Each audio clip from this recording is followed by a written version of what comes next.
Bienvenidos a un nuevo episodio del podcast Futuro del Trabajo, un podcast sobre tendencias emergentes en el mundo del trabajo y la gestión de personas en las organizaciones, copresentado por Jordi Serrano. Hola Jordi. Hola, ¿qué tal? Y por un servidor, Santi García. Hoy tenemos como invitada a Liliana Arroyo. Liliana es investigadora del Instituto de Innovación Social de SADE, profesora de esta Escuela de Negocios y además es responsable del comité científico de un evento que se va a celebrar próximamente en Barcelona, en concreto los días 26 y 27 de septiembre, que se llama Reshaping Work Barcelona y que tiene como subtítulo Futuros trabajos y un nuevo contrato social. Buenas tardes, Liliana. Buenas tardes, ¿qué tal? ¿Cómo estáis? Muy bien, bienvenida a nuestro podcast. Un placer tenerte con nosotros hoy. Gracias. Pues como decíamos, Liliana trabaja en la organización de este evento, Futuros trabajos y un nuevo contrato social, y de lo que vamos a hablar hoy va a ser precisamente de esta cuestión, ¿no? De la necesidad de revisar el actual contrato social. Que ahora diremos lo que es. Claro, yo creo que precisamente por ahí es por donde podríamos empezar. Liliana, si te parece, cuéntanos un poco de qué hablamos cuando hablamos de contrato social. Pues contrato social es un término que se encuña después de la Segunda Guerra Mundial, especialmente en Estados Unidos, pero luego se ha ampliado a muchos otros lugares, donde básicamente se habla del pacto que hace la ciudadanía, los gobiernos, las empresas, etcétera, para organizar la vida social. Uh-huh. De hecho, el contrato social original viene de filósofos anteriores como Hobbes y así, pero el contrato social, cuando lo mencionamos hoy en día, nos estamos refiriendo a ese pacto que se hizo, como os decía, sobre todo en Estados Unidos, en relación a cómo organizar la vida productiva y la distribución de la riqueza entre las personas que trabajaban, ¿no? Es decir, se dieron cuenta de que era muy importante que las personas estuvieran vinculadas al tejido productivo, es decir, que la ciudadanía tuviera un trabajo al que dedicarse, a partir del cual generar riqueza, y después esta riqueza que tuviera un retorno, ¿no? Es decir, para los gobiernos, para la política pública, para las propias empresas, pero también para los propios consumidores, ¿no? Para los trabajadores que pudieran llevar a cabo pues su vida diaria, ¿no? O sea, es decir, este modelo de, si quieres, de redistribución o de distribución de la riqueza no es algo que surge de manera espontánea o natural, sino que hace falta algún tipo de pacto, ¿no? De acuerdo.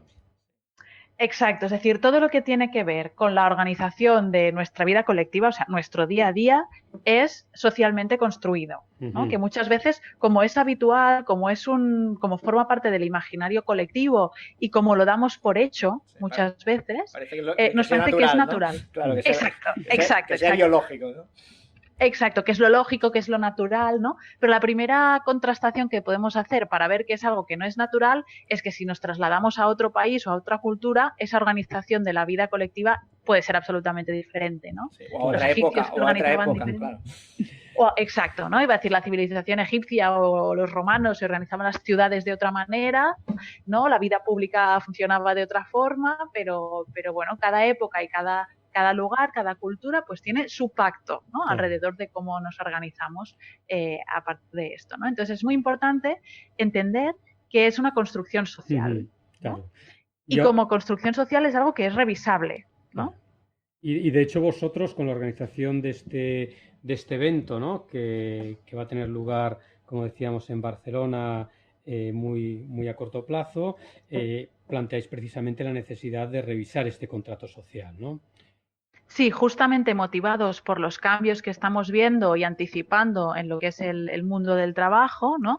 Desde la digitalización, la robotización, pero también la situación de precariedad o, digamos, por ejemplo, hay datos súper alarmantes que nos avisan pues que este contrato social de la redistribución de la riqueza, ¿no? Aquella frase que dijeron de que la buena marea cuando sube a todos los barcos, esto ya no es verdad, ¿no? Es decir, estamos empezando a detectar que varias piedras fundamentales que estaban en la base de ese contrato social, que por poner un ejemplo que se entienda, pues implica, además de esa redistribución de la riqueza cuando tú trabajas a través de tu salario, es también pues que haya un tejido de protecciones, ¿no? Por ejemplo, que tengas una red de seguridad en la que si tú te caes, es decir, si dejas de estar empleado o tienes una enfermedad o lo que sea, pues tienes unas prestaciones sociales, ¿no? Claro. Es decir, la marea sube más para unos barcos que para otros, Sí. ¿no? Por lo Exacto, que parece. ¿no? Por dar un dato, digamos, el nivel de ingresos que se está generando hoy en día, la mitad está causado por rendimientos del trabajo, es decir, por la generación de valor a partir de la actividad laboral, pero está llegando ya a casi la mitad la generación de riqueza por fuentes que no es el trabajo, es decir, pues que es, por ejemplo, actividades financieras, Claro. ¿no? El capital riesgo o todo este tipo de, ¿no? de financiación. Claro, que son partidas en las que mucha gente no está jugando, ¿no? Sí, Exacto. En este nuevo mundo. Y además, sí, dinos. Además, no solo mucha gente no está jugando, sino que además tienden a concentrar la riqueza en muy pocas manos, ¿no? Entonces, cada vez esas pocas manos amasan más dinero, mientras que la base de la pirámide, digamos, ya no es una pirámide, ya casi es un rectángulo, ¿no? Que, digamos, ni amasan el dinero ni lo llegaremos a amasar nunca, ¿no? Claro. Porque cada vez es más exclusiva esa parte financiera. Tú recientemente has publicado un artículo que hablabas de seis tendencias y una propuesta, ¿no? Relacionadas con esta necesidad de una revisión del contrato social. Si te parece, a mí lo que me gustaría sería revisar estos ejes de cambio, estas tendencias que definías en tu artículo, un poco para que los oyentes pues entiendan exactamente cuáles son esos motores que parece que hacen necesaria una revisión profunda de las reglas del juego de la redistribución de la riqueza actualmente. ¿Te parece, Liliana? Me parece perfecto. Pues mira, yo tengo aquí el artículo delante. La primera tendencia, ¿no? O eje de cambio que tú mencionas es que la idea de progreso se desvanece. ¿Nos podrías explicar un poquito más a qué te refieres con esto? Sí, os lo voy a explicar con una idea muy sencilla, ¿no? Si tomamos las personas que hoy en día tienen 30 años, podemos decir que están viviendo peor que las personas que hace 10 años tenían 30 años, ¿no? Hace 10 años era 2009, estábamos después del estallido de la crisis, ¿no? Todo el tema de la burbuja inmobiliaria, etcétera, y todas las consecuencias que tuvo después, pero estamos viendo que 10 años más tarde, tener 30 años es más fastidiado que tenerlos hace una década, ¿vale? Pero es que además, si vamos un poquito más atrás, porque alguien puede decir, bueno, esto es un ejemplo muy concreto, etcétera, pero si nos vamos más hacia atrás, que como puede ser, por ejemplo, en el año 1945, justamente en el momento en el que se elabora este wage labor, que es como el nombre que tiene el contrato social vigente, entre comillas, que estamos comentando hoy, pues los datos reflejan que el 90% de las personas que habían nacido en 1945, es decir, cuando terminó la Segunda Guerra Mundial, se ganaban la vida mejor que sus padres cuando llegaban a la adultez.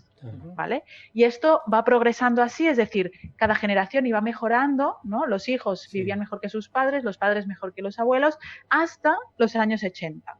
¿Vale? En los años 80 eso se estanca en cierta manera, ¿vale? Y digamos, el incremento de la mejora de la vida es mucho menos acusado, ¿no? Es más suave la pendiente, ¿no? Pero llegamos al punto en el que con la crisis de 2008 eso se estanca y se empieza a revertir. O sea, ya no solo no mejoramos la vida, sino que estamos empeorando, ¿no? Con lo cual, aquí esto es un primer señal de alerta, decir, bueno, una de estas piedras fundamentales en las que reposa el contrato social está empezando a temblar de una forma además muy fuerte, ¿no? Y la tendencia que prevemos es que siga hacia la baja. El segundo punto que tú tratas en tu artículo tiene que ver con la brecha de género, ¿no? Y luego tú matizas, ¿no? Aunque el male breadwinner, ¿no? Pues parece que ha quedado atrás, pues realmente esto también es un tema al que hay que prestar atención. ¿Cómo afecta esto al tema del contrato social? Bueno, pues afecta de diferentes maneras. Por un lado, hemos avanzado mucho a nivel de imaginario social, ¿no? Hoy en día ya no se nos hace raro que las mujeres estén trabajando, rectifico, que estén trabajando fuera del hogar y de forma remunerada, ¿no? Pero sí es cierto que seguimos pensando que en una posición determinada tiene más valor que ocupe ese cargo un hombre que una mujer, ¿no? Me explico. Esto se traduce en dinero y se traduce en salario al final de mes, ¿no? Es decir, dos personas que están desempeñando las mismas tareas si es hombre, probablemente va a ganar más, alrededor de un 20% más, si es mujer, ¿no? Esto sigue afincado en este modelo del hombre que va fuera de casa a buscar el pan, ¿no? Sigue afincado en el sentido de que todavía entendemos, y todavía es un fenómeno social, que, por ejemplo, cuando hay familia a cargo, sean personas mayores o sean menores, ¿no? Hijos, normalmente va a ser la mujer la que va a renunciar. Por ejemplo, si un hijo está enfermo momentáneamente, pues será la mujer la que va a dejar de estar en el trabajo para recoger a la criatura en el colegio, o que si alguien tiene que cogerse una excedencia para cuidar de las criaturas, pues probablemente va a ser la mujer, ¿no? Es decir, es como si fuera una trabajadora de menos calidad, ¿no? Y esto se traduce, pues, efectivamente en una retribución menor, ¿no? Claro. Había una campaña de Oxfam bastante interesante que decía que las mujeres tienen que trabajar 50 días más que los hombres al año para cobrar el mismo sueldo, ¿no? O lo que es lo mismo. A partir de mediados de octubre es como si las mujeres dejaran de cobrar, ¿no? Esa es la diferencia. Es otra manera de verlo, ¿no? Claro que esto, digamos, es algo que antes era igual o peor, ¿no? Seguramente. Exacto. Pero que a lo mejor en el contrato social anterior, ¿no? Si pudiera existir esto, en el contrato social anterior dábamos por hecho que esta gran parte del trabajo, que es el trabajo de cuidado, pues estaba fuera del contrato, digamos, lo hacían las mujeres. Exacto, ¿no? Ahí está. Y entonces ahora el contrato nuevo implica que las mujeres tienen que entrar a definir ese contrato social actual, ¿no? Sí, que probablemente también por las tendencias demográficas pues habrá que redefinir cuáles son esos trabajos de cuidado y quién los va a hacer, ¿no? Sobre todo en el mundo occidental. Como tercer punto, hablas del tema de desigualdad de ingresos, ¿no? Ya nos has adelantado algo, ¿eh? Sí, algo nos has hablado de ello, sí. Pero si quieres añadir algún tema más que sea relevante. Sí, por ejemplo, un dato bastante relevante, yo creo bastante llamativo, ¿no? Es la ratio de salarios, ¿no? Donde normalmente se mide la desigualdad en relación a el salario más bajo de una empresa respecto al salario más alto, ¿no? Y la verdad es que, bueno, estamos viendo que la verdad, esta ratio está incrementando muchísimo, ¿no? Y está llegando como a las 300x, o sea, en esa brecha que decíamos de salarios, ¿no? Y en esas pocas manos que están amasando mucho dinero, también estamos encontrando que cada vez están a más distancia, ¿no? Y que es probable que por cada 10 euros que cobra un trabajador de base o una trabajadora de base, el CEO de la empresa puede estar cobrando 3.000, ¿no? Y esos son unos datos especialmente alarmantes. Hay algunas excepciones y obviamente si nos vamos a mirar, pues por ejemplo las 4 grandes empresas, ¿no? Google, Apple, Facebook, Amazon, esto se dispara. Y es verdad que si bajamos un poco a la realidad local y pensamos, por ejemplo, en cooperativas y otras formas de empresa social o de negocio responsable, estos ratios están más contenidos, ¿no? Y pueden ser del entorno de 1 a 15 o 1 a 20, una cosa un poco más ajustada, ¿no? Pero lo que sí que es verdad es que las tendencias apuntan que estas ratios cada vez están creciendo más, ¿no? Y otro dato, sí. No, se me ocurría si se ve diferencias a nivel mundial, ¿no? Porque quizá ya asumimos que los anglosajones, ¿no? El mundo de Estados Unidos hay más diferencia ahí, pero esperamos de Europa un poquito más igualitario. ¿Sabes si hay diferencias ahí? Sí, hay diferencias y diría que a veces depende mucho también del sector y del tamaño de la empresa. Eso es verdad que hay que tenerlo en cuenta. No podemos hablar de empresas en genérico. Y de hecho en el artículo incluíamos un mapa donde pintaban, ¿no? Los países, los coloreaban en función de las ratios salariales, ¿no? Y supongo que no os sorprenderéis si os digo que Estados Unidos y Europa están más o menos a la par, pero donde se nos van los ojos porque hay un rojo intenso es todo lo que es el sudeste asiático, o sea, India y compañía, y todo lo que es bueno, toda la extensión central de África, ¿no? Es decir, es cierto que aquí estamos en condiciones de desigualdad, pero no podemos olvidarnos que en otros contextos eso es todavía peor, ¿no? Y que históricamente ha sido nefasto en este sentido y que siguen arrastrando esa lacra. Y que además son los contextos que están creciendo, ¿no? Exactamente, claro. Exactamente. El gran problema es que esa desigualdad va a más, ¿no? No va a menos. Y luego también, que es verdad, hablabas mucho de desigualdad de salarios, pero que esos ingresos en un mundo en el que cada vez una mayor parte de la actividad económica ya no depende tanto del trabajo, sino del capital, pues esos ingresos para los grandes inversores pues cada vez van a ir a más comparado con lo que puedan llevarse los trabajadores, que son los que representan al factor trabajo, ¿no? en la producción. Eso es. El cuarto punto, aquí nos metes dos cosas que realmente son dos conceptos diferentes, pero vecinos, ¿no? Que son, por un lado, el precariado y luego esta idea de la clase inútil. ¿Nos lo podrías explicar de dónde vienen estos conceptos, sobre todo este de la clase inútil? Porque yo creo que desgraciadamente hablamos desde España y el tema de la precariedad es algo que tenemos bastante integrado. Asumido, ¿verdad? Sí, por desgracia, ¿no? La verdad es que lo tenemos como el pan nuestro de cada día. Pero esta idea de la clase inútil, ¿de dónde viene y qué significa? Bueno, pues es un concepto que, aunque suene muy rudo y muy fuerte, viene de la idea de useless class que explica Yuval Noah Harari en su libro, en su último libro, no, en el penúltimo, perdona, en Homo Deus, donde él vaticina, Yuval Noah Harari es un historiador israelí de la Universidad Hebrea de Jerusalén. Es un historiador que se dedica a hacer como arqueología de futuro, ¿no? Entonces él hace muchos diagnósticos en base a metodologías del estudio de la historia, pues cómo eso se puede proyectar hacia lo que va a ocurrir, ¿no? Tiene puntos a veces un poco pesimistas, pero en el caso de la useless class, en el caso de esta clase inútil o clase inservible, que quizá es otra traducción más afinada, él lo que dice es que para el año 2050 habrá una bolsa muy importante de personas que estarán categorizadas como desempleadas, es decir, que no tendrán empleo en ese momento, pero es que además no serán empleables, ¿no? Y esto entronca con una idea que también es importante cuando pensamos en el futuro del trabajo, y es que las trayectorias laborales o profesionales del futuro cada vez se van a parecer más a trabajos pixelados, ¿no? Eso en el Congreso también tenemos una sesión sobre esto, es decir, las trayectorias tradicionales de entrar en una empresa con un puesto más o menos modesto y a partir de ahí ir escalando, ir progresando y llegar pues a tu vejez en la misma empresa o habiendo trabajado en dos sitios diferentes, cada vez más se va a convertir en concatenar experiencias profesionales distintas cuando no tenerlas simultáneamente, ¿no? De ahí esta idea del pixelado, ¿no? Y esto lo vemos muy claro también cuando hablamos, por ejemplo, del trabajo de las plataformas, ¿no? Es decir, en nuestras ciudades ahora mismo vemos muchísimos repartidores en bicicleta con grandes mochilas a la espalda, pues que nos traen la cena o nos pasean documentos o nos trae lo que acabamos de comprar en un marketplace, ¿no?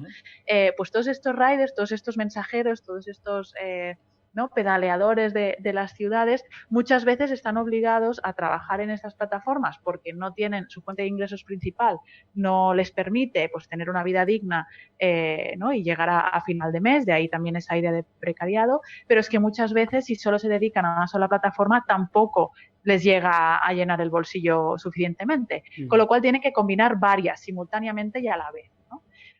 Y esto, el tema de la empleabilidad, también nos ayuda a pensar, al decir, bueno, hasta ahora planteábamos las trayectorias laborales desde la profesión, desde una formación específica, etcétera, ¿no?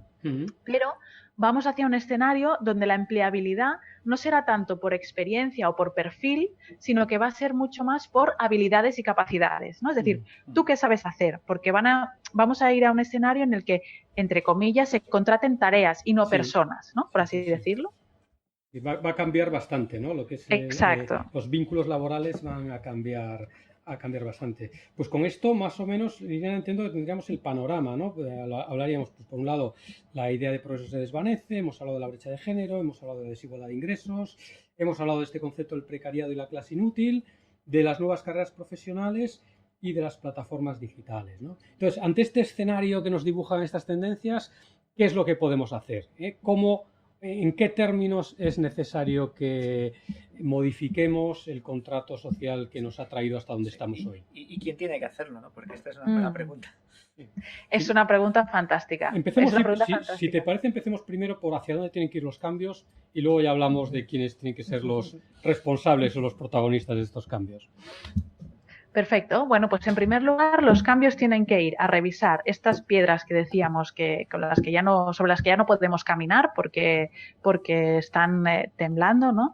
Y voy a poner un ejemplo, ¿no? Si estamos planteando que los rendimientos del trabajo ya no son la fuente principal de ingresos, tenemos que pensar cómo hacemos para que la riqueza se redistribuya de una forma equitativa, ¿no? Y justa, para que no existan bolsas de pobreza cada vez más lejanas a estas pocas manos que están amasando la riqueza, ¿no? Entonces ahí tenemos temas de fiscalidad, tenemos temas, pues eso, de redistribución de la riqueza, temas de la renta básica, distribución de salarios, exacto, ¿no? Y nos podemos plantear escenarios de renta básica, que aunque parece que esto está todavía muy lejano o que puede parecer una posición a veces, ¿no? Hay personas que lo tildan de una posición pues más o menos activista o muy izquierdosa, etcétera, pero para poner un ejemplo, ¿no? De decir, lo serio que es este debate, lo importante que es tenerlo en este momento, no hay solo activistas de izquierda discutiendo esto o defensores de derechos humanos, sino que también hay el World Economic Forum, por ejemplo, ¿no? Que nadie diría que es una gente, digamos, con caridad social por excelencia, ¿no? Sí, o gente de Wall Street y del Silicon Valley.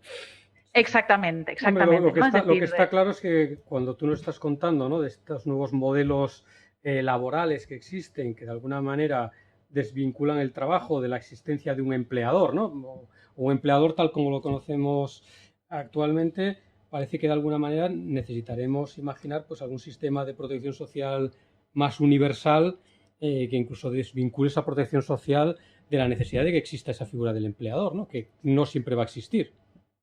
Exactamente, este punto que tocas es fundamental y lo estamos viendo justamente con todos los debates y todas las batallas judiciales que hay ahora entre trabajadores y plataformas, ¿no?